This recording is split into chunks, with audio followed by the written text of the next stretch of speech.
Fala, gente amiga, tudo bom? Eu sou Carlos Luozi e hoje nós vamos dar sequência aos nossos personagens de Jornada nas Estrelas. Hoje nós vamos conversar sobre James Tiberius Kirk, isso mesmo.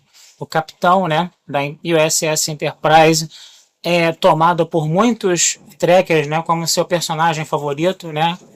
Embora a gente tenha vários personagens, né, que são favoritos para muita gente, né, nós vamos falar um pouquinho do Kirk hoje, lembrando que aqui a gente só dá umas pinceladas gerais, né, que a internet está coalhada de informações sobre o Capitão Kirk, né, principalmente no Memory Alpha, né, que é o lugar por excelência onde você pode buscar informações sobre Jornada nas Estrelas, tá?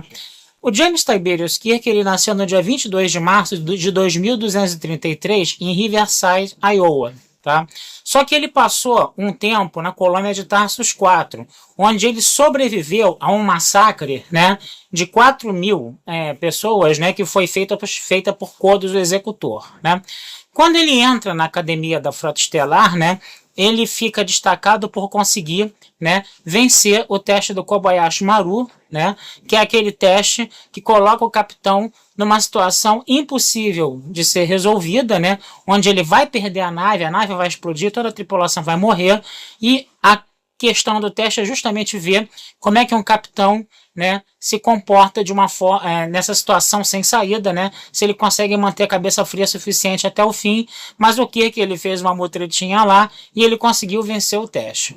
Com isso, né, ele acaba indo, né, para USS Republic como alferes, né? Ele tem uma experiência numa nave estelar antes de deixar de ser estudante da academia. E ele volta, né, para a academia, né, como tenente júnior, né, e como instrutor de alunos, né, por causa disso.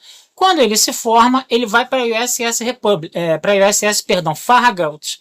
E na USS Farragut, ele vai fazer as suas primeiras missões, né, como pesquisa planetária, e vai ser o lugar onde ele vai quase morrer também, que a USS Farragut também vai sofrer um ataque que vai morrer muita gente. Né? Ele vai ser o primeiro capitão mais jovem, né? Ele vai ser o capitão mais jovem a assumir o comando de uma nave estelar, né? A USS Enterprise, né? E lá ele vai fazer amizade, então, como todos nós sabemos, né? Com o Dr. Leonard McCoy, né? E com o Spock, né, com o primeiro oficial Spock, né, e essa tríade, né, vai ser a tônica da série clássica, como a gente viu em vários episódios, né. A gente pode falar vários desses episódios aí que foram, alguns desses episódios que foram marcantes, né, para a formação do personagem de James Tiberius Kirk. Por exemplo, a gente sabe que em Cidade à Beira da Eternidade, né, ele teve um grande trauma emocional, né, porque ele precisou deixar a Edith Keller morrer, né, porque se ela sobrevivesse, ela faria um movimento pacifista que atrasaria a entrada dos Estados Unidos na Segunda Guerra Mundial e isso daria tempo, né, aos nazistas a desenvolverem a bomba atômica, né? Então, ele precisou deixar a Edith Keller morrer, ele sabia que ela ia morrer atropelada, né, num acidente, né? Ele acabou precisando deixar ela morrer, mas era o grande amor da vida dele, né? A gente também tem, por exemplo, o episódio Semente do Espaço, onde ele finalmente encontra um inimigo à altura que é o Khan, né? Que é um episódio também muito interessante ali, né? Que são dois caras muito inteligentes, muito estratégicos, né? Digladiando-se ali pelo controle da Enterprise, né? A gente pode falar disso, né? Se a gente falar um pouco dos longas, né? A gente se lembra que em Jornada nas Estrelas 2, na Ilha de Khan, né? Eles voltam a se debater, né? Eles voltam a se confrontar, né? E é interessante como o Khan, no momento, né? Ele consegue provocar o Kirk, ele consegue afetar o psicológico do Kirk, né? A ponto dele dar aquele berro, né? Que virou até uma zoação, né? Entre os trekkers, isso, né? É interessante a gente ver isso, né? E a propósito desse filme também, a gente sabe, né, que é um filme onde o Kirk, tá com uma crise de identidade muito grande, que ele tá vendo a velhice chegando. E o Kirk sempre venceu na vida dele, né, todas as batalhas da vida dele. Ele é aquele mocinho que sempre conseguia ganhar no final. E nesse episódio ele vai ter que se deparar com a perda. Nesse episódio, né, ele falou, né, que sabotou o teste do Kobayashi Maru, né, que ele não gostava de perder nunca, e nesse filme, né, ele vai acabar encarando o Khan, que é o seu grande inimigo, ele vai acabar perdendo o Spock, que é o seu melhor amigo, né? Então, essa sensação de perda do Spock, né, acaba fazendo com que o Kirk reveja seus conceitos, né? E ele acabe se rejuvenescendo. Ele estava achando que estava ficando velho, acabado, coisa e tal, né? E quando ele acaba perdendo seu principal amigo, né? Ele acaba vendo como a vida é preciosa, como a vida é curta mesmo, né? E isso faz ele se rejuvenescer no final. É um filme interessante por causa disso, né? Mas a gente também vai vendo o Capitão sofrendo outras perdas lá, logo no terceiro filme, que é A Procura de Spock, né? Se o Spock volta a vida, né? Ele perde o Kirk, ele perde o filho dele, o David, né? E ele perde a Enterprise também. Enterprise que a gente sempre lembra, né? Que para ele o mais importante para ele era a tripulação dele e era a nave dele. Então ele é obrigado a explodir a Enterprise, né, por causa do ataque dos Klingons, e ele perde o filho dele, o David, pelos Klingons também. Isso faz com que ele desenvolva um ódio e um preconceito contra a espécie Klingon, né, que vai aparecer em cores vivas no filme 6, né, na Terra Desconhecida, onde ele vai, né, ter que lidar com esse preconceito dos Klingons para fazer o quê? Uma missão de paz, né? E nessa missão de paz, ele acaba vendo o chanceler Gorkon sendo assassinado e o próprio chanceler Gorkon, antes de morrer, pedindo para que aquele estado de beligerância entre os Klingons e a Federação acabasse, né? Então ele vai ter que rever os seus conceitos novamente e acabar com esse preconceito que ele tinha contra os Klingons, né? Por um bem maior, né? Que seria a paz entre a Federação e os Klingons, né? Então a gente vai vendo, né? Como esse personagem ele vai sendo construído ao longo do tempo. Outras características que a gente pode falar do Kirk, né? É que ele sempre teve um rancinho muito autoritário, né? Ele é aquele tipo do cara que a gente... É aquele cara que é aquele amigo que a gente fala, né? Que é um cara legal pra caramba, mas vacila de vez em quando, entendeu? Então ele tinha meio que esse negócio. Então, por exemplo, na primeira temporada de Jornada nas Estrelas, né? Já tem de TOS, né? Já tem um episódio onde ele dá um esporro, né? No Scott, né? Um esporro assim grosseiro no Scott, totalmente desnecessário, e o Scott olha para ele com uma cara assim, perplexa, né? Aí ele percebeu que foi autoritário demais. Não, desculpa, senhor Scott. Ele pediu desculpas na mesma hora, né? O senhor Scott, tá, tudo bem, legal, né? Coisa e tal, né? Mas esse autoritarismo do Kirk, ele é trabalhado ao longo da série, né? Até de uma forma, às vezes até engraçada, divertida, né? Como, por exemplo, naquele episódio Padrões de Força, onde existia um planeta onde um historiador viu que a melhor forma de acabar com uma guerra entre dois povos, né? Era implantar a filosofia e disciplina nazistas, né? E aí, para eles investigarem o que estava acontecendo, o Kirk teve que se disfarçar de oficial nazista. E quando ele se disfarça de oficial nazista, ele pergunta para o Spock: como é que eu tô? Aí o Spock: você tá muito bem, capitão, tá um nazista perfeito. E ele olha assim com aquela cara assim, né, perplexo. Então você faz umas brincadeiras, né, com esse autoritarismo do Kirk ao longo da série, né? É interessante a gente perceber também que esse personagem, né, às vezes ele é muito criticado, né? A gente tem que lembrar que ele é um personagem forjado ali na década de 60, mas muitas pessoas criticam o fato dele ser um cara muito pegador, né, de pegar muitas mulheres, né, de ser um macho alfa por excelência, dele, por exemplo, ser um cara, né, que viola demais a primeira diretriz também. Todas essas coisas, né, estão entre as críticas, né, que são feitas, né, ao Capitão James Tiberius Kirk. Como é que a gente pode pensar e discutir um pouco isso? Com relação às violações da primeira diretriz, né, realmente os episódios da série clássica você vê muitas violações da primeira diretriz feitas, né, por parte da tripulação da Enterprise e feitas por seu capitão, né.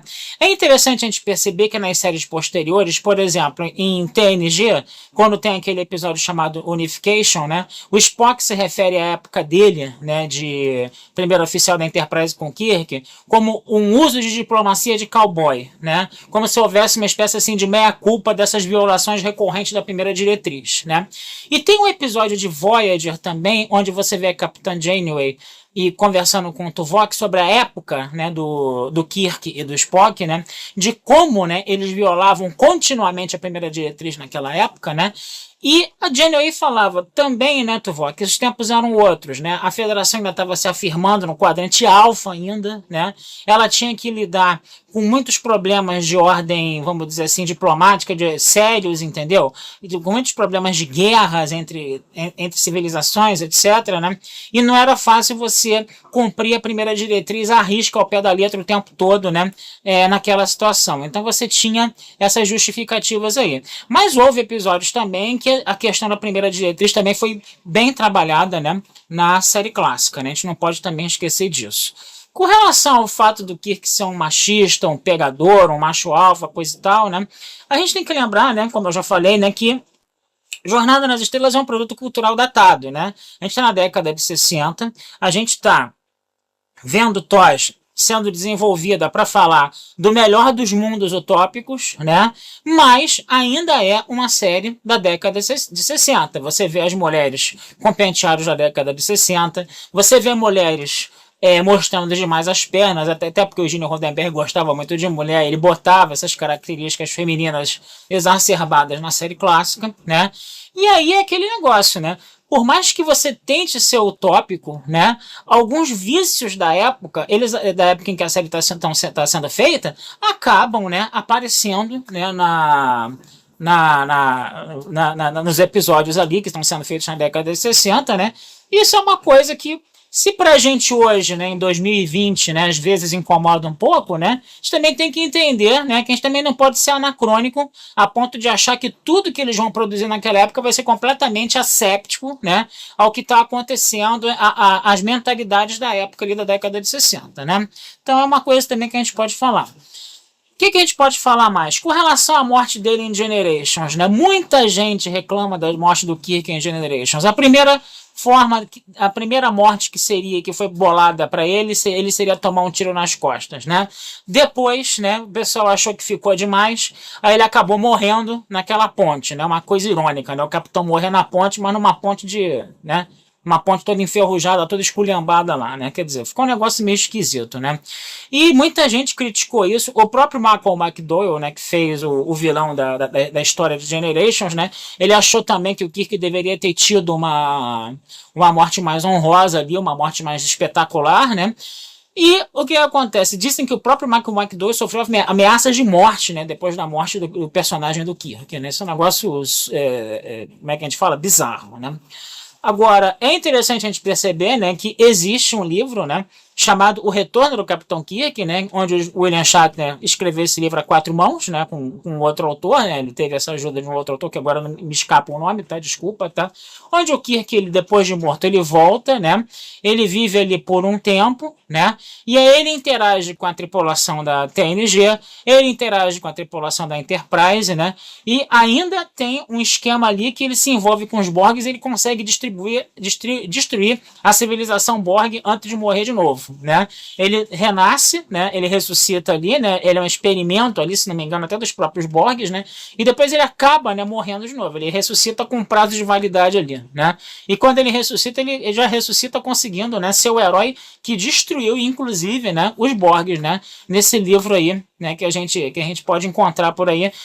Esse livro, O Retorno do Capitão Kirk, tem até alguns grupos de WhatsApp, né, de Star Trek, né, e você pode encontrar esse em PDF, né, pela internet por aí, você pode baixar e ler, tá? Só para vocês entenderem. O que a gente pode falar mais um pouquinho também? A gente pode falar também, né, do Abrams-Verse, né, desse Kirk do Abrams-Verse, né, interpretado pelo Chris Pine, né, que foi criado e desenvolvido ali pelo Kurtzman, né. Como é uma realidade alternativa, né, eles mexeram em várias coisas da essência do Kirk, né. O Kirk, por exemplo, na Academia da Frota Estelar, mesmo ele tendo sabotado aquele teste lá do Kobayashi Maru, né? Ele sempre foi um aluno muito dedicado e muito aplicado. A gente tem que falar isso.